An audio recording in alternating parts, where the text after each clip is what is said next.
Sammy Davis Jr., it is a great pleasure for us to have you here on Good Day. I am sure that a lot of people have asked about the Will Maston Trio and your dad. I would be curious to start, if I may, to get you to reflect briefly on your mother, someone who I've not heard you talk about.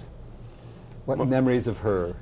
Very little, actually. My mother, which probably accounts for the fact that, that you had not heard me talk about her. My mother and father separated when I was a kid. And we went, he took me, she got my sister, and Ramona.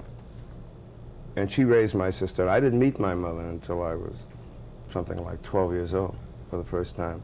And she was still in show business. She was working in Connie's Hot Chocolate. There was a show called Connie's Hot Chocolate. And they were on the road going one way. We were in vaudeville, the Will Maston Trio, Will Maston and his gang at the time. And that's another way they went. So we never saw each other. And every once in a while, and it wasn't until, I guess, after I came out of the Army, World War II, and my mother had quit show business, and she was a barmaid in Atlantic City, in a place called the Little Belmont. Then I used to go up and visit her, and I got to know her then. She's a very, very gracious woman, very, very sensitive. My mother's Puerto Rican, and maiden name was Elvira Sanchez. My great-grandmother on my mother's side is still alive. She's 104 years old. Oh, my Lord. Is your mother alive? Yes, and my father. I come from good lineage. What's the effect of not being raised by a mom, but being raised by all these men? Did it have any effect on you, do you think? Oh, I suppose it does, but I have neither the intelligence nor the intellect to try to analyze it or become really super analytical about it. I went through a period where I blamed everything that was wrong and the fact that I had no mother and father togetherness, you know, as we would all do. But when you get right down to nitty-gritty, I don't think it had anything to do with it. I was in show business and I was having fun, and sure, first thing that goes wrong as an adult, you blame them. And I know that right now, and I'm thankful for it, I have a marvelous relationship with my mother. I have a great running relationship with my dad, and it's good. It's a good time, as I am prone to say nowadays. It's a good time for me. I'm glad to hear that, because in your books and in articles about you, you have recounted down times in your life. You've recounted up times, you've recounted down times. One down time that I wanted to ask you about, you said maybe one of the worst things that happened to you, I read, was being booed by people. And I think it was in Chicago. Yeah. You said even worse than the accident where you lost the sight of an eye. Yeah. It was the first time that I'd ever been rejected by my own people, because it was predominantly a black audience. And it was right after the Nixon thing. It was during the Nixon upheaval. And I walked on the stage at Operation Push. Jesse introduced me, and I got booed. Because of your embracing of Nixon. Yeah, the embracing of Nixon and Yeah. all of that. And Jesse was there, as he always had been before, prior to, and as he's been since, to be supportive as a friend. And I was about ready to run, literally run off the stage, and he said no. And he made me stay, and he talked to the audience and made me perform. And at the end of it, I got a standing ovation because they understood more about it and blah, blah, blah. But the hurt of being booed was, I never want to experience that kind of hurt again. If you could go back and correct a mistake or a decision, is there anyone that stands out in your mind that you would, both, if I could just turn the clock back, I'd do that just slightly different? No. Being where I am now, there isn't anything that I would want to change. Not knowing at the time that I was going to get to this point, boy, did I want to change it the next day or the next month. But looking back on it at the age of 60, no, I wouldn't change anything, because I like where I am. Was there a period, though, Sammy, where you felt, I must prove something to a certain group of people? They've got to know something about me. I guess the first 45 years of my life. You were doing just that? That's all I was doing. And what were you trying to prove, and to whom? Prove that I was worthy, first, of their affection, Secondly, I was worthy of the fact of being a star. And if you let me, first of all, we're all egomaniacs, you know, to walk out on the stage and say to people, good evening, ladies and gentlemen. I don't care where you came from. I'm going to entertain you for the next hour and a half. In my case, 2 hours and a half, you know. But when you stop, you cannot have that kind of commitment, that kind of thing going without losing something on one side or the other. If you devote that much time to anything, all of the other areas in which you're involved, then suddenly you can't do it. You can't spread yourself that thin. You've got to know what your priorities are, where you lie as a human being. I walk on the stage and I'm committed to my performance as a performer. It is not the have-all, be-all of my life anymore. It was once. Oh, yes, that was all there was for me. Once upon a time, if the audience didn't love me, oh boy, I'm dead. That's it. Because that was how insecure I was as a human being off stage. So subsequently, you rev for that, and that's why I party every night. Let me have 40 people around. It's amazing how I love being alone now. Love it. Sammy, when we think about the name Sammy Davis Jr., we think of a man larger than life, a personage, a big, big character.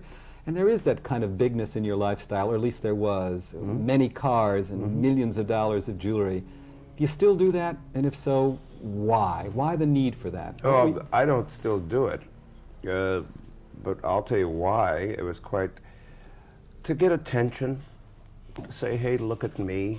And I found myself backing into situations and enjoying it, and then long past the enjoyment, I was locked into it.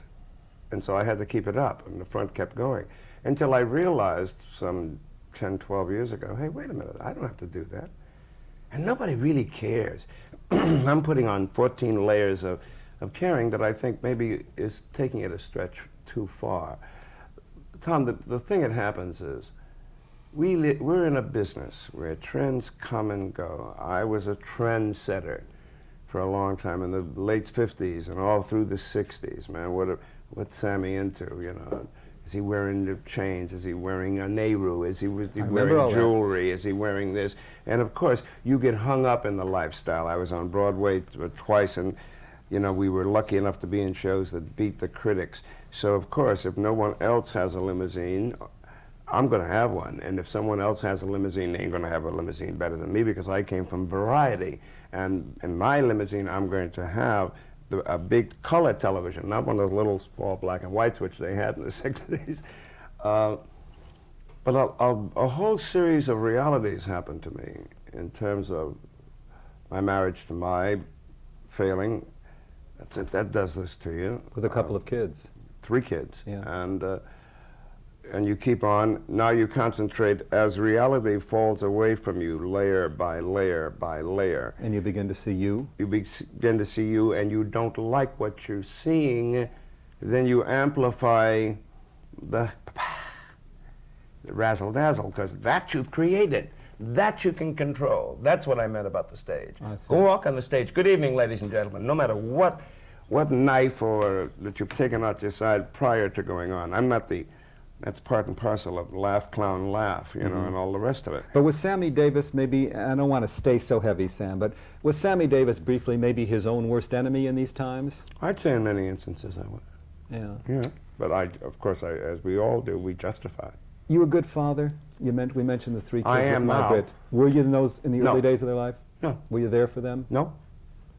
Were you selfish? Yes. Because I had to be. Because I had to survive. To hell with everybody else. And, you know, and I don't mean that it's not as flippant as it sounds. It doesn't sound flippant. No, it's a very sad statement, and I have to look back and examine this. And I have to now, at the age of 60, look back and examine it.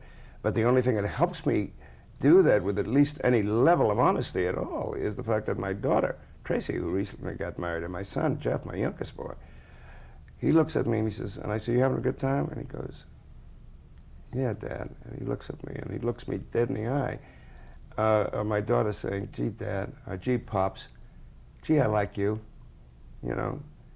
Love you, yes, I know, but I like you. And I know that that wasn't forthcoming 6, 7 years ago. And it's something that you cannot buy. You made an effort to work for it. Oh, man, I was going to be Robert Young, but I only had only between 12 and 4 could I do that because I have to go now. And there's 2 parties I got to go to plus 3 shows that night. And so I'll have to put the kids over here and do that.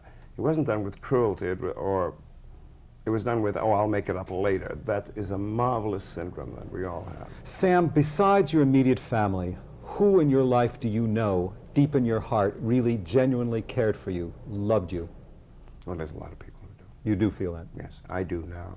A lot of people, and they're not, quote, names, you know, but there's a lot of, the reason why I'm here, mentally, the reason why I'm here physically, the reason why I perform the way I'm performing today is because there are a lot of people who really not only were there to be supportive, but who extended themselves to me. Is Frank? Yeah, excuse me.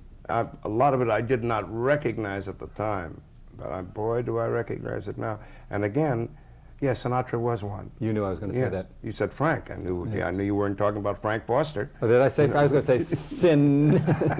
No, but yes, he was there. And even though you said in one article that you admitted that you almost were his mascot at times. I was, but he didn't ask me to be the mascot. I made myself a mascot because I couldn't afford to. I thought at that point in time I couldn't afford to miss it. And of course I did the next smart, wonderful thing. I created an arrogance about myself so that this pulled us totally apart. And each time that we ever had a set to, when we got back together, it was better and more solidified than ever. I don't think that a room this size full of dynamite could blow us apart again because he was always there for me. He was there professionally and he was there personally. And many things that I did he disagreed with, and many things he did I disagreed with, though I wouldn't verbalize it at the time. So I kept it inside, you know, and I wanted to be as big as Sinatra. And that shouldn't be a game, man. What you should do is be the best you can be. And that's what I am now. I have no envy about Prince, Michael, this one, that one, Bruce, whoever. Go out there and be the best Sammy you can be. And I really mean that. Sammy, let me conclude, as much as I lament having to conclude with you. There was an article written, and the question was asked to you, how do you want to be remembered? This is what you said. There are 2 reasons, you said. There are 2 answers to that. Perhaps I refresh your memory. The first one is a theatrical one. I want to be remembered as an entertainer. Yes. What's the second answer? He tried. What? He tried. He tried. Yeah. That's As a human being. Tried to make it a little better, man. You know, tried to make it a little better. People always, you know, because there was a period, now I'm called a humanitarian, but there was a period where everybody thought, Jesus, throw a benefit, Sammy will be there, you know. But thanks to the Liver Institution in Jersey, thanks to my commitment to several organizations like Jerry's Muscular Dystrophy. State of Israel. State of Israel. Naturally, the civil rights work that I was privileged enough to be a part of. And Negro College Fund. Now people look at me differently, but the commitment was always the same. Maybe it's a little deeper cut now. But that's how I would like to remember. He tried. And as a professional, see, I'm very proud of the fact. I sit with you, and when I walked into this room prior, having never met you before, and I said, I've watched you, that was my way of saying, I think you're a pro in how you approach what you do. You approach it with an honesty and a level of honesty that only pros have. There are some marvelously gifted amateurs in our business, but they're not pros. You're a pro, and I'm happy to think of myself as a pro. That doesn't mean everybody's going to like you, but it does mean you do your job and you do it professionally well. Thank you, Sammy Davis Jr. Thank you. A great pleasure meeting you. Thank you. I hope we'll do it again. It would be my privilege.